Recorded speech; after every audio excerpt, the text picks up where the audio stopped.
योगी आदित्यनाथ ने 2034 के चुनाव की तैयारी शुरू कर दी है। लखनऊ में योगी आदित्यनाथ ने 2034 में वन नेशन वन इलेक्शन पर डिस्कस किया। अभी 2025 चल रहा है और कांग्रेस और राहुल गांधी की टीम इस साल होने वाले बिहार चुनाव के बारे में भी नहीं सोच पा रही।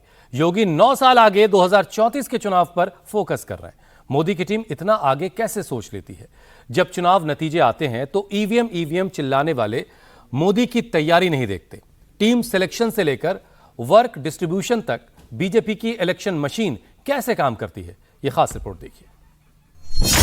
गली गली में शोर है, गली गली में शोर है, गली गली में शोर है, गांव गांव में शोर है, गांव गांव में शोर है।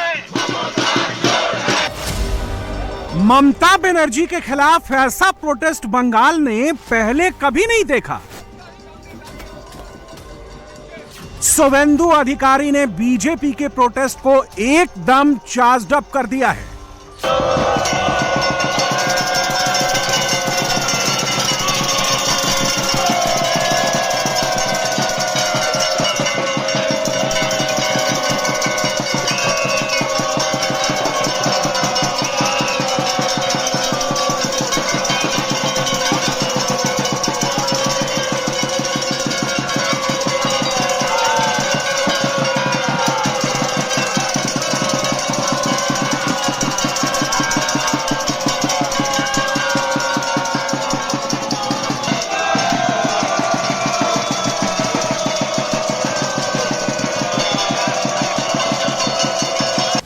बंगाल इलेक्शन से केवल 1 साल पहले ममता बनर्जी 3 तरफ से घिर गई हैं। एक तरफ बंगाल में 26,000 सरकारी नौकरियां जाने की नाराजगी है। जिनकी नौकरी गई है उनकी आंखों में आंसू हैं।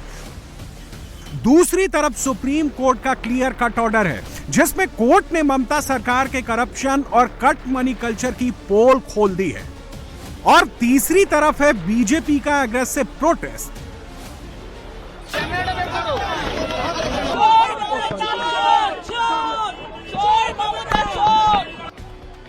बीजेपी, एबीवीपी, भारतीय जनता युवा मोर्चा और बंगाल में बीजेपी का महिला मोर्चा सब एक साथ फ्रंट पर आ गए हैं। और तो और इस प्रोटेस्ट में कांग्रेस भी शामिल हो गई है। ममता कहती हैं कि किसी भी टीचिंग और नॉन टीचिंग स्टाफ की नौकरी जाने नहीं देंगी। আমি একটা কথা বলতে চাই, আমি বেঁচে থাকাকালীন যোগ্য প্রার্থীদের কারো চাকরি কেড়ে নিতে দেব না। It is my commitment. लेकिन कैसे? ममता ये काम कैसे करेंगी जबकि वो जानती हैं कि 26,000 नौकरियां रद्द करने का फैसला सुप्रीम कोर्ट ने दिया है। बंगाल सरकार के करप्शन पर तमाचा सुप्रीम कोर्ट ने मारा है और इस केस में ममता को जेल भी जाना पड़ सकता है। बीजेपी इस केस में ममता बनर्जी के साथ साथ उनके भतीजे अभिषेक बनर्जी को भी लपेट रही है। আমাদের হৃদয়ে কিন্তু পাথর নেই এবং তাই একথা বলার জন্য আমাকে জেলেও ভরে দেওয়া যেতে পারে, কিন্তু আই ডোন্ট কেয়ার। बीजेपी ने इस मुद्दे को जड़ से पकड़ लिया है। पश्चिम बंगाल में बीजेपी के इस कैंपेन को नेता प्रतिपक्ष शुवेंदु अधिकारी लीड कर रहे हैं। ये लोग को सिविक टीचर बनाने का प्लान बनाया। ये लोग मेरिटोरियस है, इसका एकेडमिक तगड़ा है, कोई टीचर सिविक बनने वाला नहीं। तृणमूल कांग्रेस से बीजेपी में लाए गए शुवेंदु अधिकारी जानते हैं कि ममता बनर्जी को इमोशनल कार्ड खेलना आता है, इसलिए शुवेंदु तू डाल में पात स्टाइल में चल रहे हैं। नौकरी से निकाले गए 7,000 शिक्षकों को ऑडिटोरियम में बुलाकर ममता जब इसका लाइव टेलीकास्ट करवा रही थी तब शुवेंदु अधिकारी बाहर ये बता रहे थे कि ममता को जब काम करना चाहिए था तब उन्होंने नहीं किया। सुप्रीम कोर्ट में बंगाल के शिक्षक घोटाले पर 14 बार सुनवाई हुई।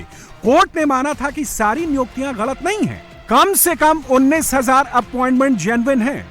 करीब 7,000 अपॉइंटमेंट में करप्शन हुआ है। कोर्ट ने बंगाल की सरकार से जेन्युइन कर्मचारियों की लिस्ट मांगी थी। ममता सरकार ने कोर्ट में सही और गलत लिस्ट पेश नहीं की। शुवेंदु अधिकारी कहते हैं कि यह सब करप्शन को छिपाने के लिए किया गया, इसलिए अब बंगाल में घुन के साथ गेहूं भी पिस रहा है। Ex Chief Justice Honorable Mr. Chandrachud, now sitting Chief Justice honourable Sanjiv Khanna ji का बेंच में 16 टाइम हियरिंग हुआ। बार बार सुप्रीम कोर्ट बताया कौन जेन्युइन है कौन फेक है, आप इसको सेग्रीगेट करके लिस्ट पेश कर दीजिए। बहुत रुपया लेकर हुआ है। पार्थो चटर्जी आज भी जेल में है। सुजय कृष्ण भद्रो का ऑडियो मैसेज में अभिषेक बनर्जी का नाम आया है। ये जो 700-800 करोड़ का घोटाला, टीचर रिक्रूटमेंट स्कैम, ये फर्जी और नकली, इनको सेव करने के लिए जेन्युइन टीचर नॉन टीचिंग को ये ममता बनर्जी की सरकार कोतल कर दिया है। हम लोग इसका खिलाफ है। हम लोग जो जेन्युइन है, जो मेरिटोरियस है, जिसका एकेडमिक अच्छा है, जिसका पास OMR का नंबर है, उसका पक्ष में है। उनका नौकरी तुरंत बहाल करना चाहिए। एक दिन पहले ही शुभेंदु अधिकारी हिंदुत्व के पोस्टर बॉय बने हुए थे। रामनवमी के दिन वो नंदीग्राम में नए राम मंदिर की नींव रख रहे थे, राम जी की शोभा यात्रा निकाल रहे थे, बंगाल के राम भक्तों को एक कर रहे थे, कंधे पर राम ध्वज लेकर पैदल चल रहे थे। और अगले ही दिन शुभेंदु अधिकारी कोलकाता में शिक्षक भर्ती घोटाले के खिलाफ बीजेपी के प्रोटेस्ट की तख्ती बनाकर नारे लगा रहे थे। भाजपा सरकार लाइए, हर साल SSC होगा, OMR sheet, academic 100 point roster मानते हुए हम लोग हर साल SSC का सीट फिलअप करने का काम करूंगा। और तुरंत ये जो जेन्युइन लिस्ट है, सुप्रीम कोर्ट में जो रिवीजन पिटीशन फाइल हुआ है आज, उसमें जेन्युइन लिस्ट को भी तुरंत स्टेट गवर्नमेंट की ओर से सबमिट किया जाए, ये हमारी मांग है। शुभेंदु अधिकारी बीजेपी के ओरिजिनल कार्डर वाले नेता नहीं हैं। शुभेंदु अधिकारी ने संघ की शाखा में जाकर नमस्ते सदा वत्सले मातृभूमि नहीं गाया है। वो ओरिजिनली तृणमूल के कार्डर रहे हैं। वो ममता बनर्जी की कैबिनेट में मिनिस्टर रहे हैं। बीजेपी ने उनको तृणमूल से उठाया और बंगाल में बीजेपी का सबसे बड़ा नेता बना दिया। आज बंगाल में ममता का सबसे ज्यादा विरोध अगर कोई करता है तो वो शुभेंदु अधिकारी ही हैं। 2024 के इलेक्शन में जब पूरे साउथ बंगाल में ममता बनर्जी की पार्टी ने हरे रंग में रंग दिया, तब भी तामलुक और कांथी की सीट को शुभेंदु ने अपने दम पर निकाल लिया और इन दोनों सीटों पर भगवा लहरा दिया। शुभेंदु अधिकारी का एग्जाम्पल वैसा ही है जैसा असम में हिमंता बिस्वा शर्मा का है। बीजेपी ने हिमंता को कांग्रेस से लिया, कांग्रेस को जो नुकसान हुआ वो बीजेपी के लिए फायदे का सौदा हो गया। हिमंता को बीजेपी ने असम ही नहीं बल्कि पूरे नॉर्थ ईस्ट का सबसे बड़ा नेता बना दिया। राहुल गांधी अब बिहार में नेता ढूंढने निकले हैं। राहुल कन्हैया कुमार में नेता तलाश रहे हैं। बिहार के लोग कह रहे हैं बहुत देर कर दी राहुल ने बेगूसराय आते आते। बिहार में बेगूसराय कांग्रेस का वो किला है जो सबसे आखिर में गिरा। 1998 में आखिरी बार बेगूसराय की सीट कांग्रेस के राजू सिंह ने जीती थी। इससे पहले 1991 में इस सीट से कांग्रेस के कृष्णा शाही सांसद बनी। 1980 और 84 के चुनाव में भी कृष्णा शाही जीती थी। 80 और 84 में कांग्रेस सब जगह जीत रही थी, बेगूसराय भी जीत गए। तो आप कहेंगे कि इसमें कौन सी बड़ी बात हुई, लेकिन मंडल के बाद दो बार बेगूसराय से कांग्रेस का जीत जाना सचमुच बड़ी बात थी।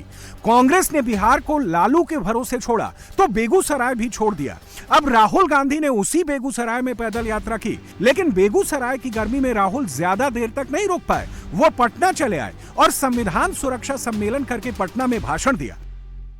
इस देश के दलितों को, पिछड़ों को, ईबीसी, ओबीसी, अति दलित, आदिवासी, गरीब जनरल कास्ट के लोगों को पता लगना चाहिए कि इस देश की सच्चाई क्या है।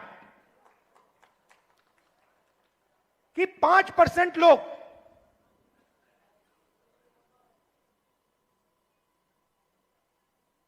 5% लोग इस पूरे के पूरे देश को चला रहे हैं।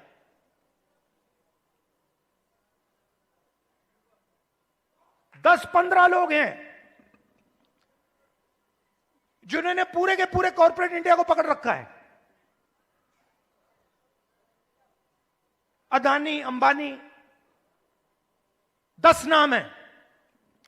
और आपका लाखों करोड़ रुपया सीधा आपके जेब में से उनके जेब में ट्रांसफर होता है। जीएसटी आप देते हो, कर्जा माफ उनका होता है।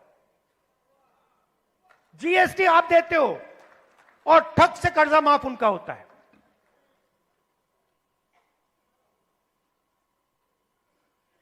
आप स्कूटर में पेट्रोल भरते हो, पैसा उनके जेब में जाता है। राहुल गांधी ने बेगूसराय जीतने के लिए जिस कन्हैया कुमार पर यकीन किया है, उनको बेगूसराय 2019 में भी आजमा चुका है। तब कन्हैया कुमार वहां से सीपीआई के कैंडिडेट थे, लेकिन बीजेपी के गिरिराज सिंह के सामने वो टिक नहीं पाए थे। राहुल और कन्हैया दोनों के लिए बीजेपी ने गिरिराज सिंह को ही फिट करके रखा है। किसी और की जरूरत ही नहीं है, गिरिराज अकेले निपट रहे हैं। वो पहले अपना पलायन तो बचा लें कि कभी यूपी से केरल से यूपी बिहार में उनके आने से कोई असर नहीं पड़ने वाला है। वो क्या देखना जाएंगे? आए, घूमे, जाएं, नौटंकी करें, भरम फैलाएं। उनको भगवा रंग से नफरत है, इसीलिए वो सफेद रंग चुने हैं। मूस मोटैया लोड हुई है, उनके आने से कोई। अब राहुल और कन्हैया कुमार के एक मंच पर आने का मतलब समझिए। कन्हैया कुमार को लालू तेजस्वी पसंद नहीं करते। कन्हैया कुमार को चार्ज देने का एक मतलब यह भी है कि कांग्रेस बिहार में अकेले जा सकती है। बिहार में कांग्रेस के नए प्रभारी इसी दिशा में संकेत दे चुके हैं। बिहार में कांग्रेस के नए प्रदेश अध्यक्ष बने तो हफ्तों तक उन्होंने लालू परिवार से मुलाकात नहीं की। यह इस बात का संकेत है कि राहुल गांधी मल्लिकार्जुन खड़गे के उस सजेशन को सीरियसली ले रहे हैं, जिसमें खड़गे ने कहा था कि पार्टी को मजबूत करना है तो अकेले लड़ने की ताकत जुटानी होगी। अकेले लड़ने की ताकत दिखाने के लिए ही राहुल गांधी ने कन्हैया कुमार की पदयात्रा में जाने का फैसला किया, जबकि वो जानते हैं कि 2024 के लोकसभा चुनाव में लालू यादव ने कन्हैया कुमार को बिहार से चुनाव नहीं लड़ने दिया था।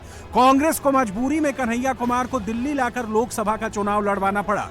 सवाल यह है कि राहुल गांधी अकेले लड़े तो कर भी क्या लेंगे?